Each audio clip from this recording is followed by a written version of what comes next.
నల్గొండ నగరంలో పెరిగిన జనాభాకు అనుగుణంగా ప్రయాణికులకు సిటీ బస్సులు నడిపేందుకు ఆర్టీసీ నిర్ణయం తీసుకుంది. ఈ నేపథ్యంలో రాష్ట్ర రోడ్డు భవనాల శాఖ మంత్రి Komatireddy Venkatareddy metro express city బస్సులను ప్రారంభించారు. బస్టాండ్లో 1,05,00,000 రూపాయల వ్యయంతో అదనంగా నిర్మించనున్న పనులకు శంకుస్థాపన చేశారు.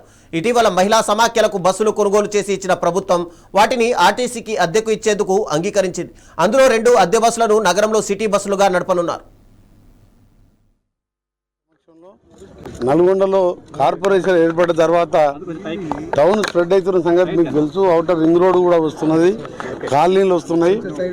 కాబట్టి ఈరోజు 2 టౌన్ సర్వీసెస్ స్టార్ట్ చేయడం జరిగింది.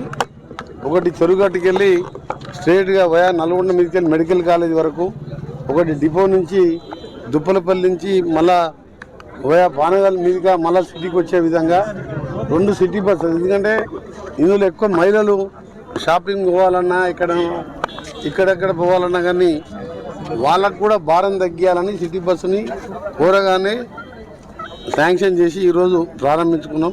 దాంతోపాటు 1,20,00,000తో ఇంకో 2 ప్లాట్ఫామ్స్ కూడా శంకుస్థాపన చేసినాం. మరొక 5 కోట్ల రూపాయలు అడిషనల్గా అడిగినాం.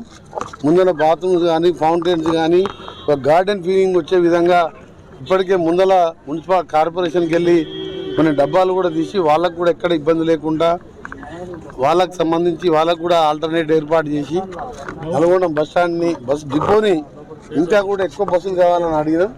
ఎందుకంటే హైదరాబాద్కి అప్ అండ్ డౌన్ పోయే వాళ్ళు ఎక్కువ ఉంటారు.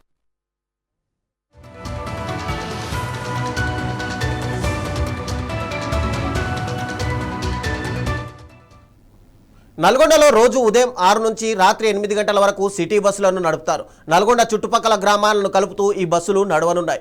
మెట్రో ఎక్స్ప్రెస్ సిటీ బస్సుల్లో మహిళలకు ఉచిత ప్రయాణ సౌకర్యం కొనసాగుతుందని, దీనిని అందరూ ఉపయోగించుకోవాలని మంత్రి కోమటిరెడ్డి వెంకటరెడ్డి తెలిపారు.